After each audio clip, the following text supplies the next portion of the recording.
അയാൾ വിളിച്ചു, ഫോണിൽ സംസാരിച്ചു. അത് കഴിഞ്ഞപ്പോൾ വീഡിയോ കോൾ ചെയ്യണം എന്ന് പറഞ്ഞു. പക്ഷേ എന്തിനാണ് വീഡിയോ കോൾ? അപ്പോൾ അത് സാരി ഉടുത്തൊക്കെ നേരിട്ട് കാണാൻ വേണ്ടിയിട്ടാണ്. അപ്പോൾ ഞാൻ ഒരു ധൈര്യത്തിന് എൻ്റെ മോനെയും അടുത്ത് വിളിച്ചിരുത്തി. എന്നിട്ടാണ് ഞാൻ ഓക്കെ വീഡിയോ കോൾ ചെയ്തു. അപ്പോൾ സാരി ഉടുത്തു. അപ്പോൾ സാരി ഇങ്ങനെയാണോ ഉടുക്കുന്നത്, ഈ രീതിയിലാണോ എപ്പോഴും ഉടുക്കുന്നത് എന്നൊക്കെയുള്ളൊരു ചോദ്യം വന്നു. അപ്പോൾ ഞാൻ പറഞ്ഞു അതെ, ഇങ്ങനെ തന്നെയാണ് ഉടുക്കുന്നത്. അത് കഴിഞ്ഞപ്പോൾ കുറച്ച് മോഡേൺ വേഷം വേണം, അത് സ്ലീവ്ലെസ് വേണം, വണ്ണം തോന്നിക്കുന്ന വേഷം വേണം. അപ്പം ഞാൻ ആലോചിച്ചു, ഒരു മോഡലിംഗ് ഇതിലേക്ക് കൂടുതൽ വണ്ണം തോന്നിക്കണം എന്നൊക്കെ പറയുമ്പോൾ അതിലെന്തോ ഒരു അപകടമില്ലേ എന്ന് എനിക്ക് തോന്നി. ഒരു വർഷമായിട്ടില്ല, ഏകദേശം ഒരു വർഷം ആവുന്നു അപ്പോഴാണ് ഈ സംഭവം നടന്നത്. അപ്പം ഞാൻ കോള് കട്ട് ചെയ്തു. അത് കഴിഞ്ഞ് അയാൾ വാട്സപ്പിൽ മെസ്സേജ് അയച്ചു, എഗ്രിമെൻ്റ് ഉണ്ട്, അപ്പോൾ അതിന് നമ്മളുടെ ആധാർ കാർഡ്, പാൻ കാർഡ് അതെല്ലാം കൊടുക്കണം എന്ന് പറഞ്ഞു.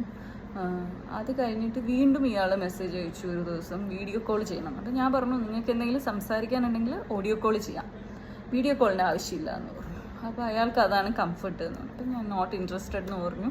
അവിടെ അത് തീർന്നു.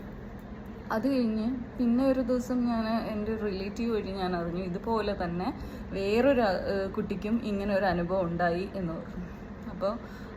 അപ്പോൾ എനിക്ക് തോന്നി ഇത് സെയിം ആണല്ലോ എന്ന് തോന്നി. അപ്പോൾ അന്ന് ഈ നയനാസ് മേക്ക് ഓവർ ആണ് അവർ വഴിയാണ് വന്നതെന്ന് ഞാനത് അറിഞ്ഞില്ല.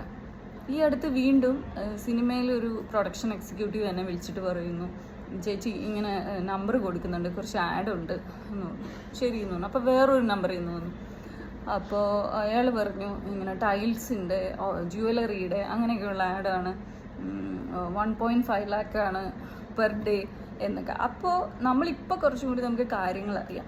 1.5 lakh എന്നെപ്പോലെ ഒരു ബിഗിനർക്ക് കിട്ടുക എന്ന് പറഞ്ഞാൽ അതിലെന്തോ ചതിവുണ്ട്.